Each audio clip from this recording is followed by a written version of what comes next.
Hello friends, welcome back to exam solution with Neeraj. दोस्तों, जैसे कि आप लोग देख पा रहे हैं, यूपीएससी कनिष्ठ सहायक परीक्षा में जो कंप्यूटर के विषय से प्रश्न पूछे जाते हैं, उन्हीं प्रश्नों को आज हम लोग यहाँ पे डिस्कस करेंगे।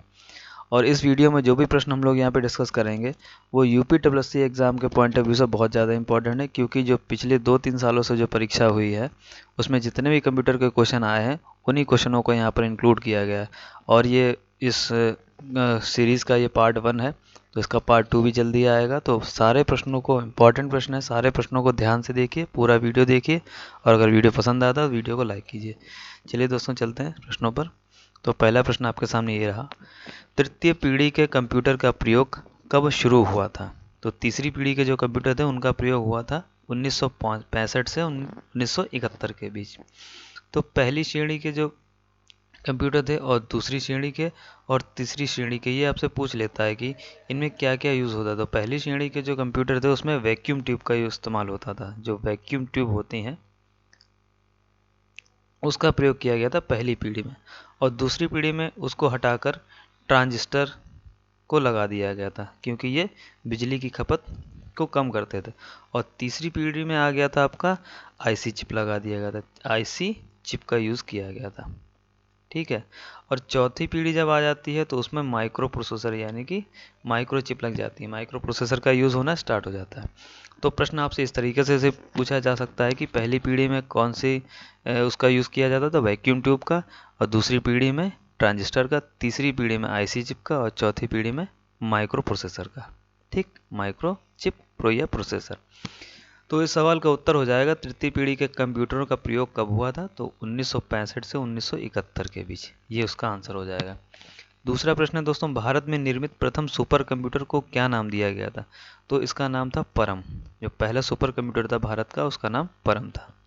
नेक्स्ट, तीसरा क्वेश्चन हो जाएगा, कौन सा एक इम्पैक्ट प्रिंटर नहीं है? इम्पैक्ट प्रिंटर वो होते हैं जिसमें आवाज़ आती है, जैसे कोई भी अगर की दबाते हैं तो वो रिबन पे जाके टच होता है तो इम्पैक्ट करता है, तो उन प्रिंटर को इम्पैक्ट प्रिंटर बोलते हैं। और इनमें से जो इम्पैक्ट प्रिंटर नहीं है इन्होंने पूछा है, तो इसका उत्तर हो जाएगा सी, इंकजेट प्रिंटर। ये इम्पैक्ट प्रिंटर नहीं है, तो इसका आंसर हो जाएगा सी। चौथा क्वेश्चन है, दस्तावेज को प्रिंट लेने से पहले एक प्रमुख काम क्या है? तो दस्तावेज को अनसेव करना, ठीक, ये नहीं हो जाएगा।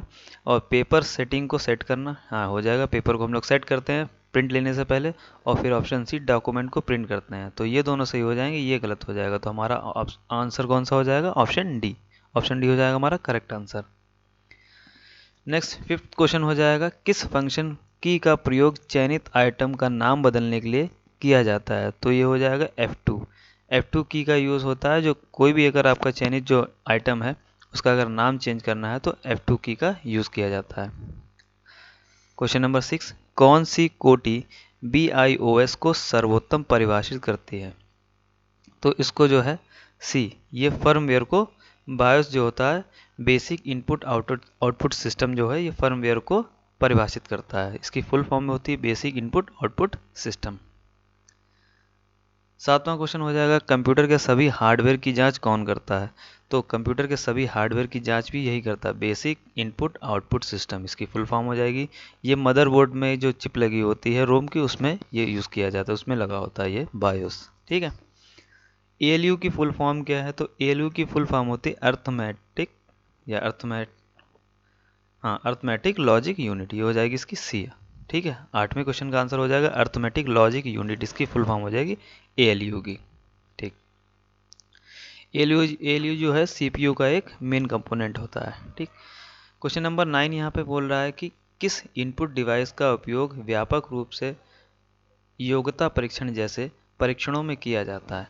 तो इसका आंसर हो जाएगा दोस्तों B option, optical mark reader. Optical mark reader का ज़्यादातर OMR शीट, जो एग्ज़ाम में जो OMR शीट हम लोग गोले भरते हैं उसको चेक करने में ज़्यादा इसका यूज़ होता है, ऑप्टिकल मार्क रीडर। ठीक है, OMR भी इसको बोलते हैं, OMR।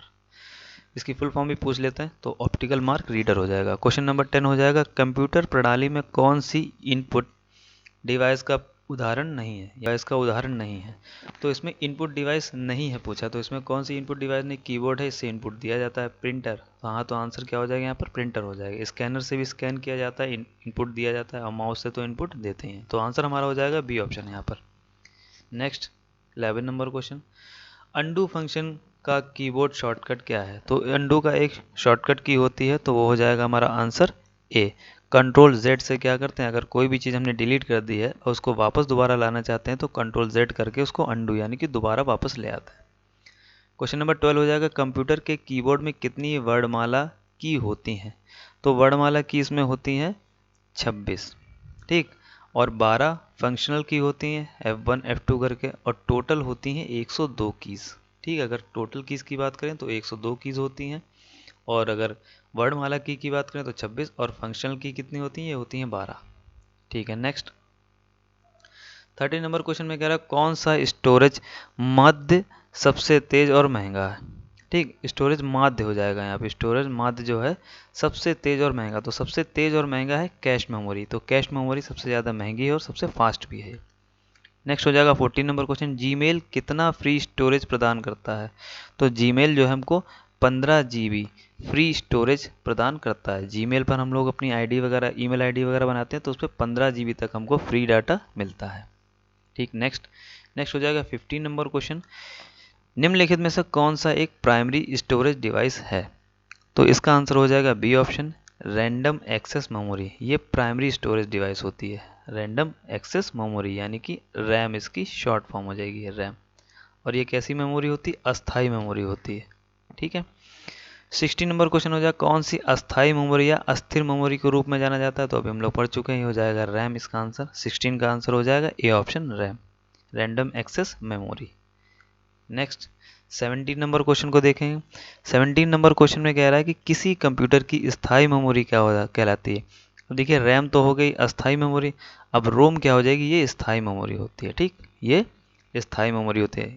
इसकी फुल फॉर्म होती है read only memory, read only memory. इसकी फुल फॉर्म भी पूछ लेते हैं आपसे, तो रीड ओनली मेमोरी इसकी फुल फॉर्म हो जाएगी। नेक्स्ट हो जाएगा 80 नंबर क्वेश्चन, कंप्यूटर में डाटा किस रूप में भंडारित होता है? तो कंप्यूटर कौन सी लैंग्वेज समझता है? तो बाइनरी लैंग्वेज समझता है, जिसमें 0 और 1 का यूज़ होता है। ठीक है, दो डिजिट हैं जो 0 और 1, इसी में ये इन्फॉर्मेशन को लेता है और इसी में इन्फॉर्मेशन को स्टोर करता है। ठीक है, नेक्स्ट हो जाएगा 19 नंबर क्वेश्चन, 1 मेगाबाइट में कितने किलोबाइट होते हैं? तो 1 मेगाबाइट में आप देख सकते हैं कितनों किलोबाइट हैं यहाँ पर, 1024। ठीक, इसी प्रकार से 1 गीगाबाइट में कितने मेगाबाइट्स होते हैं? तो हो जाएगा इसमें भी 1024। यहाँ पर मैंने ये सारी जो है यूनिट जो यहाँ पर लिख दी है, तो 1 बाइट में 1 बिट होता है, 1 किलोबाइट में 1024 बाइट होता है, और 1 मेगाबाइट में 1024 किलोबाइट होता है। इसी हिसाब से 1 गीगाबाइट में 1024 मेगाबाइट्स होता है, और 1 टेराबाइट में 1024 गीगाबाइट होता है, और 1 पेंटाबाइट में 1024 टेराबाइट। तो आप इस तरीके से याद रखेंगे, पहले बाइट हो जाएगा, बिट या बाइट। ठीक, फिर केबी आता है, केबी के बाद एमबी आता है, एमबी के बाद जीबी आता है, जीबी के बाद टीबी आता है, और टीबी के बाद पीटी आता है। ठीक है, तो पीवी आ जाएगा, सॉरी पीवी। ठीक है, तो केबी, एमबी, जीबी, टीबी और PV, kilobyte, megabyte, gigabyte, terabyte और पेंटाबाइट। इस तरीके से इसको, इस सीरीज को, ये सीरीज भी आपसे पूछ लेता है, इसको क्रम में लगाने को पूछ लेता है, तो ये भी आपका एक क्वेश्चन बन जाएगा। ठीक, नेक्स्ट हो जाएगा 21 नंबर क्वेश्चन। 21 नंबर क्वेश्चन में कह रहा है कि डाटा को बनाए रखने के लिए निम्न में से किस प्रकार की मेमोरी को लगातार रिफ्रेश किया जाना चाहिए? तो ये होती dynamic random access memory, D RAM को लगातार रिफ्रेश किया जाना चाहिए। ठीक, इसको क्या करने के लिए, डाटा को बनाए रखने के लिए हमको डायनेमिक रैंडम एक्सेस मेमोरी को हमें हमेशा लगातार रिफ्रेश करते रहना चाहिए। तो ऑप्शन हमारा सी ऑप्शन हो जाएगा राइट आंसर। 22 नंबर क्वेश्चन पे आएंगे, तो कंप्यूटर प्रणाली में निम्न में से कौन सी प्रोग्रामिंग भाषा नहीं है? ठीक है, तो इसका आंसर हो जाएगा दोस्तों डी, लोटस। क्योंकि लोटस क्या है, ये एक अमेरिकन सॉफ्टवेयर कंपनी है। बाकी कोबल भी एक क्या है, प्रोग्रामिंग भाषा है, फोर्ट्रॉन भी एक प्रोग्रामिंग भाषा है, और पास्कल भी एक प्रोग्रामिंग भाषा है। ठीक, इसका आंसर हो जाएगा डी ऑप्शन, राइट हमारा। 23 नंबर क्वेश्चन पे चलेंगे, तो जटिल वैज्ञानिक गणनाओं के लिए किस कंप्यूटर भाषा का प्रयोग किया जाता है? तो ये हो जाएगा बी ऑप्शन, फोर्ट्रॉन। और फोर्ट्रॉन की फुल फॉर्म होती है formula formula translation translation formula translation. तो फोर्ट्रॉन की अगर आपसे फुल फॉर्म भी पूछ लेता है तो इसका फुल फॉर्म हो जाएगी फार्मूला ट्रांसलेशन। और ये कैसी है, वैज्ञानिक गणनाओं को, यानी कि जो जटिल गणनाएं होती उनको कंप्यूटर भाषा में प्रयोग किया जाता है फोर्ट्रॉन के माध्यम से। नेक्स्ट हो जाएगा 24 क्वेश्चन, कंप्यूटर भाषा में कोबोल किसके लिए उपयोगी है? तो कोबोल किसके लिए उपयोगी है? ऑप्शन ए, ये व्यावसायिक कार्य, यानी कि जो भी कॉमर्शियल का जो भी काम होते हैं उनमें कोबोल लैंग्वेज का बहुत ज़्यादा यूज़ होता है। ठीक, तो बेसिकली ये इसी के लिए बनाई गई है, व्यावसायिक कार्यों के लिए। नेक्स्ट हो जाएगा 25 नंबर क्वेश्चन, इनमें से कौन सा एक वायरस का प्रकार नहीं है? तो इनमें से कौन सा एक वायरस का प्रकार नहीं है? तो ऑप्शन हो जाएगा हमारा डी। ठीक है, तो ऑप्शन हमारा हो जाएगा डी, डिस्क वायरस हमारा ऑप्शन वायरस नहीं होता है। बूट सेक्टर वायरस होता है जो कि बूट प्रोसेस में इसको वायरस को इंक्लूड हो जाता है और ये इसको दिक्कत देता है। सिस्टम वायरस तो सुना ही है, फाइल वायरस भी होता है, फाइल वायरस तो बहुत कॉमन है। कौन सा वायरस नहीं है इसमें? तो डिस्क वायरस एक वायरस का प्रकार नहीं है, ये हमारा आंसर हो जाएगा ऑप्शन डी। चलते हैं 26 नंबर क्वेश्चन पे। 26 नंबर क्वेश्चन कह रहा है एमएस वर्ड किस का उदाहरण है? तो एमएस वर्ड क्या है? एक एप्लीकेशन सॉफ्टवेयर है। हम क्या करते हैं इसमें, कोई भी शीट बनाते हैं या कुछ भी करते हैं तो ये एक एप्लीकेशन सॉफ्टवेयर है। ठीक है, तो इसका आंसर हो जाएगा option C, right answer. Next है 27 नंबर, निम्न में से कौन सा वेब ब्राउज़र नहीं है? तो गूगल है, ठीक नहीं, गूगल नहीं है। हमारा आंसर क्या हो जाएगा? ये ऑप्शन ही हमारा आंसर हो जाएगा, क्योंकि गूगल क्या है? एक सर्च इंजन है। बाकी फायरफॉक्स, मोजिला एक वेब ब्राउज़र है, माइक्रोसॉफ्ट एज भी एक वेब ब्राउज़र है और नेटस्केप नेविगेटर भी एक वेब ब्राउज़र है। तो आंसर हमारा हो जाएगा ऑप्शन ए, गूगल है एक सर्च इंजन। 28 नंबर क्वेश्चन में कह रहा है निम्नलिखित में से कौन ओपन सोर्स सॉफ्टवेयर नहीं है? अब ओपन सोर्स सॉफ्टवेयर वो होते हैं जिनको फ्री में हम लोग डाउनलोड कर सकते हैं और अपने हिसाब से उसमें डेवलपमेंट या कोई मैनेज हम लोग कर सकते हैं। तो लाइनेक्स क्या है ओपन सोर्स सॉफ्टवेयर। तो इसका आंसर दोस्तों हो जाएगा बी, माइक्रोसॉफ्ट ऑफिस। अभी हम लोगों ने पढ़ा कि माइक्रोसॉफ्ट ऑफिस क्या होता है, ये होता है सिस्टम्स एप्लीकेशन सॉफ्टवेयर होता है। मोजिला फायरफॉक्स भी क्या हो जाएगा? एक ओपन सोर्स सॉफ्टवेयर है और एंड्रॉयड भी के एक ओपन सोर्स सॉफ्टवेयर है। तो हमारा इसका आंसर हो जाएगा ऑप्शन बी, 28 का B right answer. Question number 29 में निम्नलिखित में से कौन सा कंप्यूटर का डेटाबेस सॉफ्टवेयर नहीं है? तो यहाँ पर आंसर हमारा हो जाएगा ऑप्शन डी। तो डेटाबेस सॉफ्टवेयर हमारा कौन सा नहीं है? MS word. एमएस वर्ड हमारा एप्लीकेशन सॉफ्टवेयर हो जाएगा। बाकी ये सारे एमएस एक्सेल, फॉक्स प्रो और ओरेकल क्या हो जाएंगे? ये डेटाबेस सॉफ्टवेयर है। इनमें डेटा को हम लोग शीट या फाइल बनाकर अपनी इसकी डेटा की यहाँ पे सेव कर सकते हैं। एमएस वर्ड ऐसा नहीं करने देता।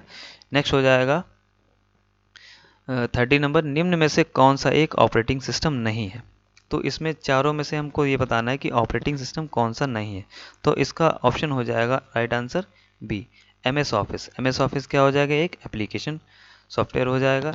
तो ये क्या, बाकी सारे क्या हो जाएंगे? ये सारे ऑपरेटिंग सिस्टम है। विंडोज़ क्या है? हमारा ऑपरेटिंग सिस्टम है। यूनिक्स और लाइनक्स भी हमारा क्या है? एक ऑपरेटिंग सिस्टम है। नहीं कौन सा है? MS office. तो हमारा आंसर हो जाएगा ऑप्शन बी। क्वेश्चन नंबर 31 पे, सॉफ्टवेयर का प्राथमिक उद्देश्य डाटा को क्या करना है? सूचना में बदलना है। ठीक, जो भी हम लोग इंफॉर्मेशन, सॉफ्टवेयर का काम क्या होता है? जो भी हम लोग इनपुट देते हैं उसको सूचना में बदल देता है। तो सॉफ्टवेयर का प्राथमिक यानी कि प्राइमरी जो भी उसका वर्क है वो क्या है? डेटा को इंफॉर्मेशन में चेंज करना। तो हमारा ऑप्शन हो जाएगा यहाँ पर B right answer. 32 number question में कंप्यूटर की भाषा में बग क्या है? तो बग है कंप्यूटर त्रुटि, यानी कि कंप्यूटर एरर जो है उसको कंप्यूटर की लैंग्वेज में बग बोलते हैं। ठीक, जो कंप्यूटर में एरर आ जाता है उसको बोलते हैं बग। तो ऑप्शन हो जाएगा B right answer. Question number 33, multitasking operating system का अर्थ यह है कि, ये चार ऑप्शन हमको दे रखे हैं। तो मल्टीटास्किंग का अर्थ क्या हो जाएगा यहाँ पर? कई कंप्यूटरों को एक साथ नेटवर्क किया जा सकता है? नहीं। कई लोग एक कंप्यूटर का एक साथ प्रयोग कर सकते हैं? ना। ऑप्शन सी, बहुत से प्रोग्राम का एक साथ संचालन। हाँ, मल्टीटास्किंग का मतलब बहुत सारे कार्य एक साथ करना। तो बहुत सारे प्रोग्रामों को एक साथ चलाने को भी क्या बोलेंगे? Multitasking operating system. तो ऐसा सिस्टम जो बहुत सारे कार्यों को या सिस्टम्स को, प्रोग्राम्स को एक साथ चलाएगा तो उसको क्या बोलेंगे? मल्टीटास्किंग ऑपरेटिंग सिस्टम बोलेंगे।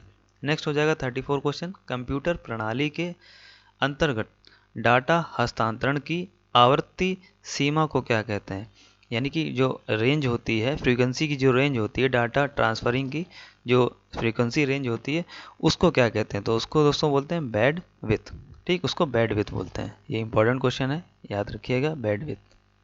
Next 35 number question, optical fibre के काम करने के पीछे कौन सा वैज्ञानिक सिद्धांत है?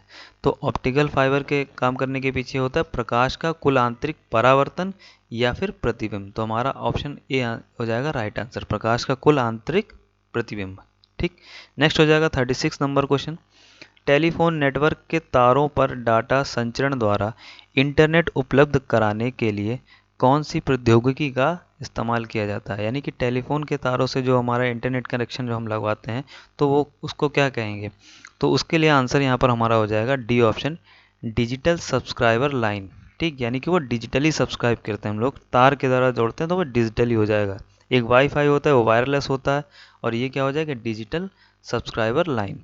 जो टेलीफोन के तारों पे जो तारों से जो हमारा इंटरनेट का कनेक्शन होता है, डाटा का जो ट्रांसफ़र होता है, उसे डिजिटल सब्सक्राइबर लाइन से डिनोट करेंगे। ठीक, नेक्स्ट हो जाएगा, इसका राइट आंसर हो जाएगा डी। तो नेक्स्ट चलते हैं अगले क्वेश्चन पे, 37 नंबर, पहले दूर संचार उपकरण कौन सा था? पहला नहीं, यहाँ पे पहला हो जाएगा, पहला दूर संचार उपकरण कौन सा था? तो ये हो जाएगा टेलीग्राफ। तो सबसे पहले दूर संचार उपकरण क्या था? टेलीग्राफ का यूज़ किया गया था। ठीक, नेक्स्ट हो जाएगा 38 नंबर, कंप्यूटर में प्रयुक्त होने वाली शब्दावली आईपी का पूर्ण रूप क्या है? तो ये इंटरनेट प्रोटोकॉल है। तो क्या हो जाएगा? Internet protocol. 38 का सॉरी, इंटरनल प्रोटोकॉल, ये इंटरनल प्रोटोकॉल हो जाएगा यहाँ पर, ना कि इंटरनेट प्रोटोकॉल। तो आईपी का हो जाएगा इंटरनल प्रोटोकॉल। इसका आंसर हो जाएगा B option. Next 39 number question में ईमेल का पूर्ण रूप क्या है? तो ईमेल का पूर्ण रूप हो जाएगा यहाँ पर C option, electronic mail.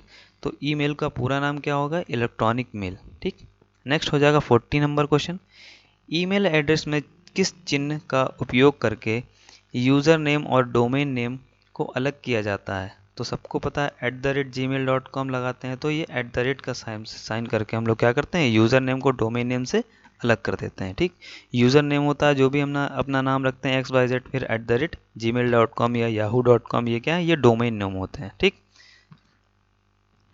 Next हो जाएगा 41 नंबर क्वेश्चन, इसमें BCC का अर्थ क्या है या क्या अर्थ है? BCC का अर्थ क्या है?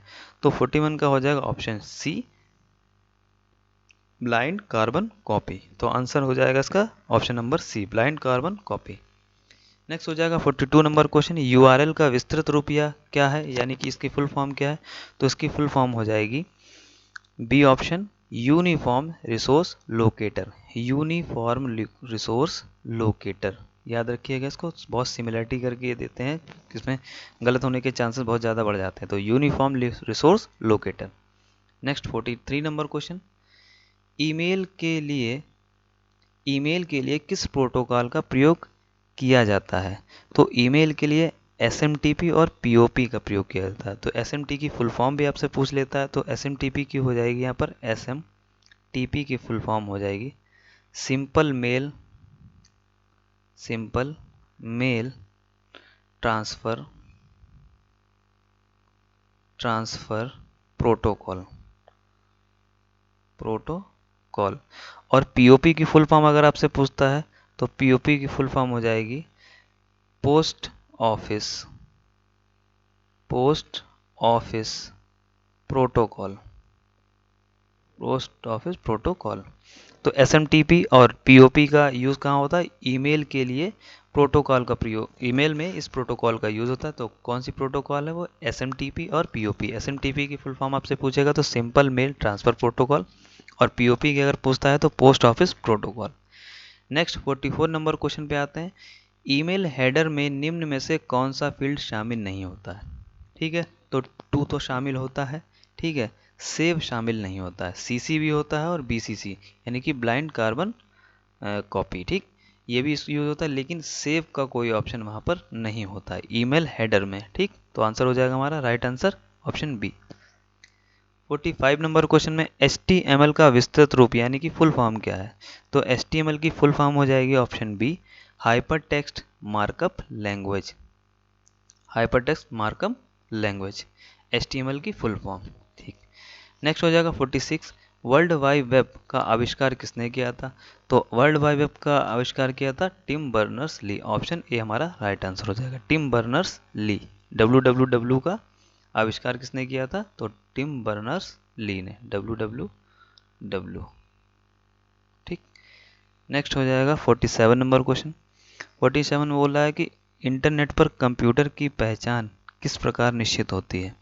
तो इंटरनेट पर किसी की पहचान को अगर पता करना है तो उसका आईपी एड्रेस हमें पता होना चाहिए। ठीक, आईपी एड्रेस। तो हमारा आंसर क्या हो जाएगा? इंटरनेट पर कंप्यूटर की पहचान। कंप्यूटर की पहचान यानी कि जो चला रहा है उस एक कंप्यूटर की हर एक यूनिक पहचान होती है, तो उसको आईपी एड्रेस से डिनोट किया जाता है। ठीक है, तो हमारा आंसर हो जाएगा राइट आंसर ए। निम्न में से कौन सी पावर लोकल एरिया वायरलेस संचार तकनीक है? तो लोकल एरिया वायरलेस संचार तकनीक में किसका यूज होता है? तो इसका आंसर हो जाएगा C option, Y. C option हो जाएगा ईथरनेट, सॉरी। ठीक है, तो इसका आंसर हो जाएगा पावर लोकल एरिया वायरलेस संचार तकनीक में ईथरनेट का यूज होता है। और ईथरनेट का जो आविष्कार है वो 1973 में बॉब रॉबर्ट बॉब रॉबर्ट के द्वारा किया गया था। बॉब रॉबर्ट मेटकॉफ इनका नाम था पूरा, मेटकॉफ। ठीक, तो ईथरनेट का आविष्कार कब हुआ था? 1973 में बॉब रॉबर्ट मेटकॉफ के द्वारा। ठीक, कहाँ? लोकल एरिया वायरलेस के लिए इसको डेवलप किया था किसने? बॉब रॉबर्ट मेटकॉफ ने। नेक्स्ट हो जाएगा 49 नंबर क्वेश्चन। 49 नंबर क्वेश्चन में क्रॉलिंग, इंडेक्सिंग और रैंकिंग शब्द किस से संबंधित हैं? तो ये किससे संबंधित हो जाएंगे? ये ऑप्शन हो जाएगा बी, खोजी इंजन यानी कि सर्च इंजन जो भी होते हैं जैसे गूगल जैसे, उसमें क्रॉलिंग कर सकते हैं हम लोग, इंडेक्सिंग कर सकते हैं और रैंकिंग कर सकते हैं।